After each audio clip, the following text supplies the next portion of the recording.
মার্চেই শনির বড় পদক্ষেপ শুরু 7:30 ঢাইয়া সাবধানে 3 রাশি। বৈদিক জ্যোতিষে শনি গ্রহের বড় মাহাত্ম্য রয়েছে। শনির গোচর এক রাশি থেকে অন্য রাশিতে গোচর করতে 2.5 বছর সময় নেয়।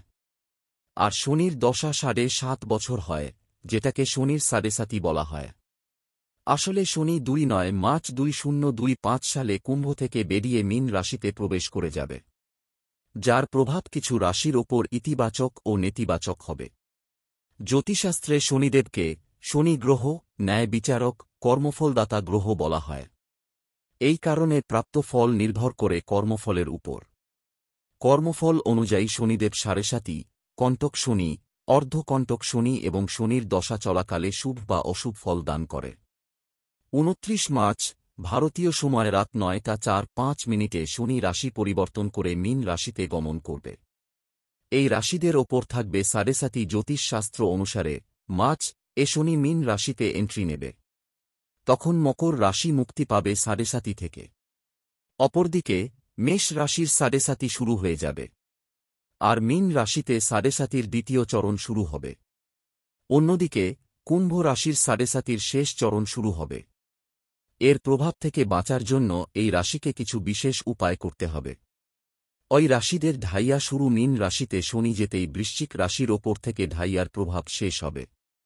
ধনু রাশির ঢাইয়া শুরু হয়ে যাবে।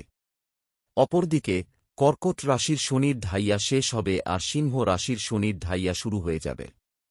7.5 কি শনির 7.5 কথাটির সাথে কমবেশি আমরা সকলেই পরিচিত। সাধারণ মানুষের কাছে 7.5 ভয় বা আতঙ্ক সৃষ্টিকারী শব্দ হলেও বিষয়টা কিন্তু তেমন ভয়ঙ্কর নয়। শনি ধীর গতিসম্পন্ন গ্রহ, প্রত্যেক রাশিতে কমবেশি 2 বছর 6 মাস অবস্থান করে। চন্দ্র রাশির দ্বাদশে, চন্দ্র রাশিতে এবং চন্দ্র রাশির দ্বিতীয় শনির অবস্থানের 7.5 বছর সময়কালকে শনির 7.5 বলে। 7.5 প্রভাবে এই 7.5 বছরে মানুষকে উন্নতির চরম শিখরে পৌঁছে যেতেও দেখা যায়। 7.5 কারা শুভ বা অশুভ ফল পাবেন তা নির্ভর করে সেই ব্যক্তির রাশি, লগ্ন, দশা, অন্তর্দশা, জন্মছকে গ্রহের অবস্থান, কর্মফল ইত্যাদির উপর। মার্চেই শনির বড় পদক্ষেপ শুরু 7.5 ঢাইয়া সাবধানে 3 রাশি। বৈদিক জ্যোতিষে শনি গ্রহের বড় মাহাত্ম্য রয়েছে।